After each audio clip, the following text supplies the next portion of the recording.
think everyone is a born genius, but we are forced into some kind of models or systems or told by our parents to do something or be something, and this is right and this is wrong. So there is also so much potential in a mensch or a human being if you put him in the right position or if you empower him.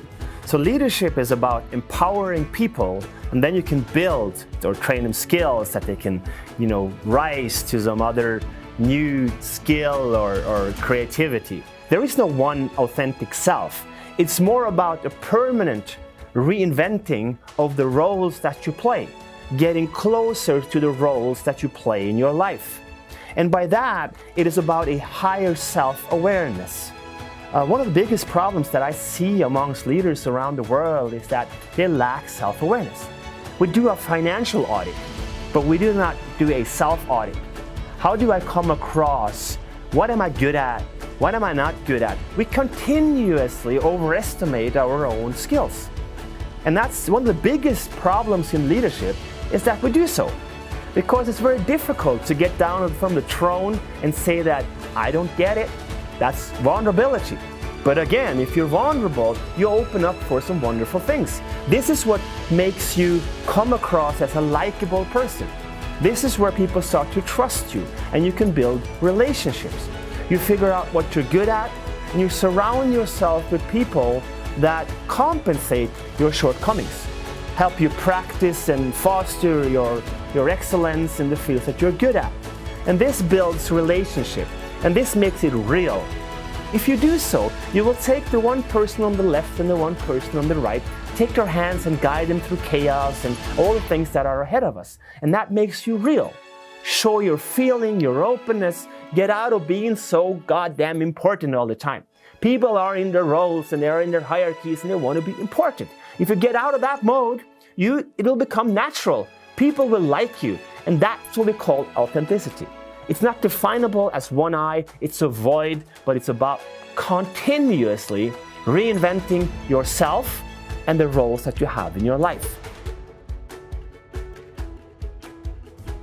And when we do so, we will take the part of the innovation to start some kind of new creationalism. But innovation, as we interpret it, is only one part of the change that we want to see. Innovation is the action economy, right? Do more with less. Ever faster, ever higher. We're good at innovation in the organization. And with the technology, we don't need so much talent to do so. But the other part of change is just as crucial. And that is a change in perception. It changes how we see the world. And at the heart of the good, strong organization that practice both parts of change lies the culture. To culturize, to empower people. And that will give people a meaning. It knows why I get up in the morning. The leader of the organization have taught people that, okay, you can fail here on the practice field. You can screw up and try some stuff. And that gives me something to aim for, something to try, a freedom to improve my life. Knowing that I can impact my own reality to a much broader extent than I might imagine. Because we distinguish between the work and the life. But it's just one life. There is no work-life balance. It's a life-life balance. And it's to improve that. It's a seek of meaning. And if I'm conscious about doing so, I have the freedom to do some creation, then we will have the innovation. Then we will have the fantastic things that we human beings create when we mess up or screw around, or because we don't have a lot of new ideas. Basically, it's just combining old ones or making mistakes. That's what drives it forward. But it gives us a sense of purpose. It gives us a sense of meaning to play around. Is that the young generations are starting a conscious revolution. They are going back to the core of seeking wisdom, seeking plausible explanation, and moving out of that, reaction mode of being permanent dopamine junkies. They don't want to be dragged through life. They want to come closer to what it means to be a mensch. I think that we can find a lot of this essence by rescuing the hidden secrets of the past, and they are all there in plain sight, and we just have to project them onto the 21st century. So a practical applied philosophy, if you like. So what with these genius thinkers of the past, What would they have been thinking if they would be living today? And that's what it is happening with the young generation. I was just in India, sitting at the Sabarmati River, where Gandhi started his Salt's March. And I met this school class out of Mumbai. There were like 40 young kids, all of them 12, 13, something like that. And I asked the teacher if I could sit down and just learn some stuff about them. She said, of course, what are you going to teach them? I said, I want to learn. I want to see what's going on with this generation.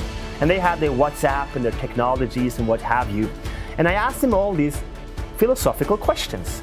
And one of them was, you know, what is, in your view, the biggest problem that we have in society today?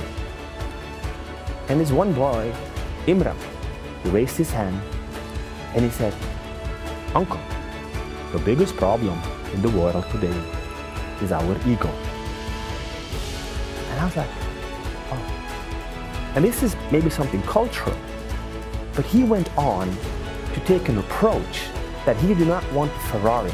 He wanted to start at home with his family in the dialogue on how they can improve their way of living, how they can improve the village. And he talked about changing the city and talked about changing the world.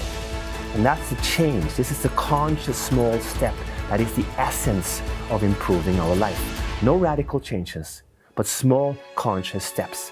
And I think that is what we see today, that the young generation is starting this conscious revolution. And I believe this is where we have to go to have an evolution in parallel to the exponential technologies, an evolution of the mensch. And I think that's the journey. And philosophy can help a lot in that field. So I'm not so scared about the journey.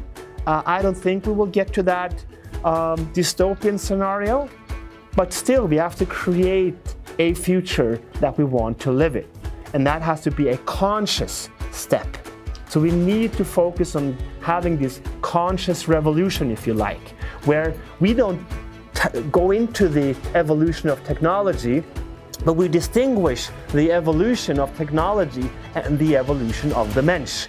So we are entering a parallel society, in a quantum reality, in a quantum-like world where we have both scenarios as potential scenarios, and we can observe the one or the other, but we need to move so in a conscious step that we can ask these very, very relevant questions about our species.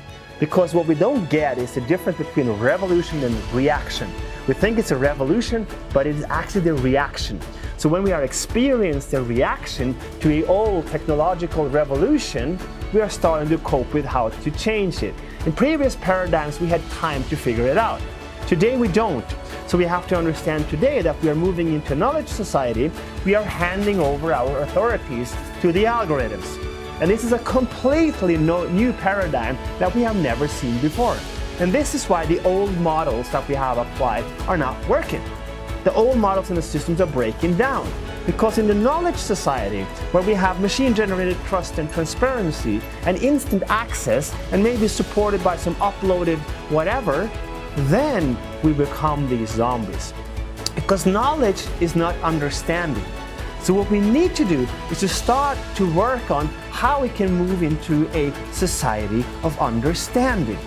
This is the society that we want to live in, because this is a society that, even though it would say that the algorithm understands the concept of language, they understand what you have written, and they have already surpassed what we human beings do with language. The algorithms are already better than we are, but do they really understand the essence, the conscience? The biggest challenge when we have conflicts is not what we say, interpreted as language, but how we say it. Will the algorithm understand the essence of that? Will it have understanding? And will it start to seek wisdom based on the knowledge that we have? I don't think so. I think this is, the small difference on how we can create this conscious future for our species, to say that the knowledge society will help us in many, many ways. It will make it a lot easier. So we have to start to build a society of understanding. A society where we feel stuff and react based on our sensory experiences, our intuition, our gut feeling, and what we really are. And this is a society that we need to create. This is a positive scenario of the future that all of us, and I call it becoming a leader of change and a curator of compassion, where we work together to create these systems, these new models, be it in politics, be it in business, be it in education, where we go back to the streets of Agora and dig out some educational models that we can apply to our school system to build and educate future citizens of our small, humble little planet.